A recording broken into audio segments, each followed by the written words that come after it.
Hola from Barcelona. Kapag nagsama-sama talaga ang Filipino sa ibang bansa, daig pang Pasko sa dami ng handa. For today's video, magpipiknik tayo. Dadalhin ko na rin kayo sa hacienda ni Tito. Mag-harvest tayo ng ilang gulay para makulay ang buhay. Iiwan muna natin ang trabaho at sa gabi na lang aasikusuhin para balance ang buhay natin. Good morning! Sabado today, kaya tanghali na kami nagising. At nag-request nga itong si Julia kung pwede daw ako magluto ng champurrado. May nakita kasi siyang video ng isang araw at naalala niya nga today at gusto niya daw ito itry. Kahit hindi tayo hasa sa kusina, sige, feeling ko kaya ko naman. Parang sinaing lang siguro yan. Gusto ko sana i-share sa inyong recipe ko, pero wag na lang. At baka mabash pa tayo. Basta 2 cups of rice ang nilagay ko. Akala ko kasi di siya aalsa ng ganito. Nung luto na ang kanin, saka ko na nilagyan ng chocolate powder. Ito lang kasi nakita kong meron ako dito sa bahay. Pero masarap naman. Naglagay lang ako ng konting evaporated milk kung saan ko tinuna yung chocolate. Meron din puti at brown sugar, konting asin para hindi malasin. At yun na, may biko na tayo. Ay, champurado pala ito. Napilit ginusto ng anak ko para ang mama niya ay hindi magtampo. So kahapon nga may nag-text sa akin na pabigla-bigla.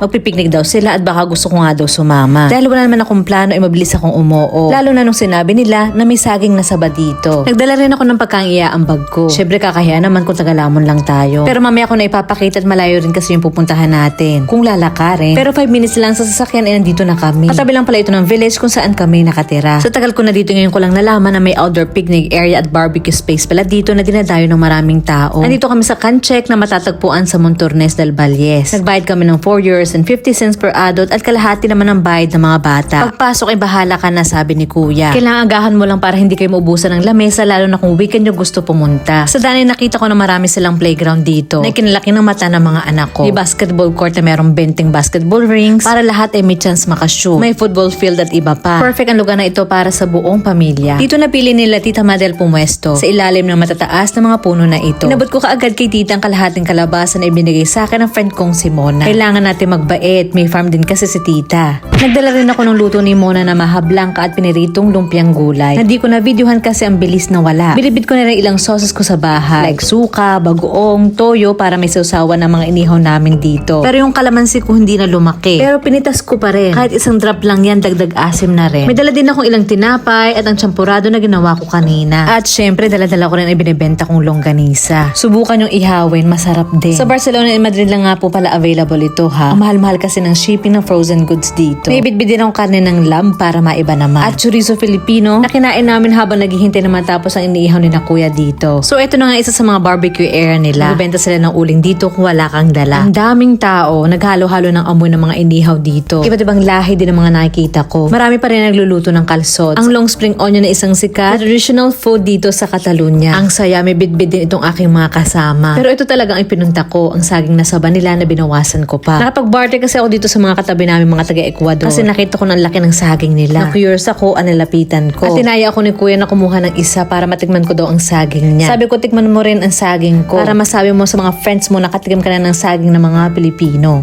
Dahil gutom na si Julia at excited na siyang maglaro, nauna na siyang kumain. Nagkakamay talaga itong dalawang anak ko, lalo na kapag may kanin. At ay na nga sa wakas kainan na may dinuguan pa. Ang sarap din ng pagkakatimpla nila sa liempo. Para talagang nasa Pilipinas ako. Ito naman ang kalsuts natin na inuna kong kinain. Spanish chorizos din dito. At ay na nga ang lamb. May nihaw ding pusit, wings, at syempre kanin. Kahit maaraw ay medyo malakas at malamig ang simoy ng hangin. Kung summer siguradong mas may enjoy natin ito. Lalo na kung pwede magdala ng karaoke dito. Pero bawal ha. Alam nyo ba na hindi kami magkano-ano? Dito na lang din kami lahat nagkakilala sa Barcelona. Ewan ko pero ibang saya kapag kababayan mong iyong kasama. Lalo na kung isa kang OFW nag-a-adjust pa lang sa bansang pinuntahan mo. Yung feeling na para kang nakakita ng bahay sa gitna ng bagyo. Sana mautangan ko rin sila para perfect na. Joke lang. For dessert ay champurado, maha blanca, biskotso, bunyon. At bumili na lang kami ng kape kasi nanginginig na kami sa lamig dito. Pero ewan ko dito sa anak ko nag-ice cream pa. Kanya-kanya kami ng balot ng pagkain kasi ang daming natira. Ito parang bumili lang ako ng kanin sa kanto. After lunch, pinuntahan namin ang hacienda ni Tito Rudy para silipin kung may mga harvest na ba. Dahil ngayon palang gumagandang panahon ay nagsisimula pa lang din siyang magtanim. Kumuha na lang kami ng ilang sibuyas, binigyan din nila ako ng ilang lettuce pang salad at itong chowsam na ngayon ko palang matitikman. Meron siyang isang maliit na greenhouse dito kung saan tinatago at pinapatubo niya ang mga buto-buto. Silang nagbibigay sa akin ng ampalaya, upo, sile, sitaw at iba pa. Na-excite nga kaming lahat kasi dati sa tabi lang niya ng bahay siya nagtatanim. Ngayon this year malaki na. Pero hindi daw ito sa kanya ha. Nagbabayad siya every year para makapagtanim sa bakanting lote na ito. Isa kasi ito sa nagpapasaya kay Tito Rudy. Challenge din para sa kanya magpatubo ng mga gulay at prutas na hindi typical sa Spain. Like yun nga mga upo, sitaw, malunggay. Dahil malapit lang naman siya dito sa amin, nasabi ko tutulong-tulungan na lang din namin siya. Sa kanya nga pala galing ang tanglad at malunggay na meron ako ko sa bahay. Yung nakalbo na. After namin mag-harvest dito ay magko-forage naman tayo. Pero ng wild asparagus. Pumunta kaming lahat sa isang bundok para manguha. Hiwa-hiwalay na kami dito at kanya-kanya na ng diskarte. Dahil sanay na din tong mga anak kong si Julie at Jana, hindi rin sila nagpatalo. Pero ipinamigay na lang din namin yung mga nakuha namin sa kanila. Kasi pwede naman kami manguha dito araw-araw ngayong spring season kung gusto namin. Bago matapos ang pagsasama namin, nagsayaw muna kami dito. At naghiwa-hiwalay na nga bago maggabi. Tumiretso na kami sa shop ng asawa ko para sikusuhin naman ang mga ilang orders ng aming cured longganisa. O mas kilala yung chorizo Filipino. Dito na natapos ang vlog ko. Hanggang sa susunod. Adios!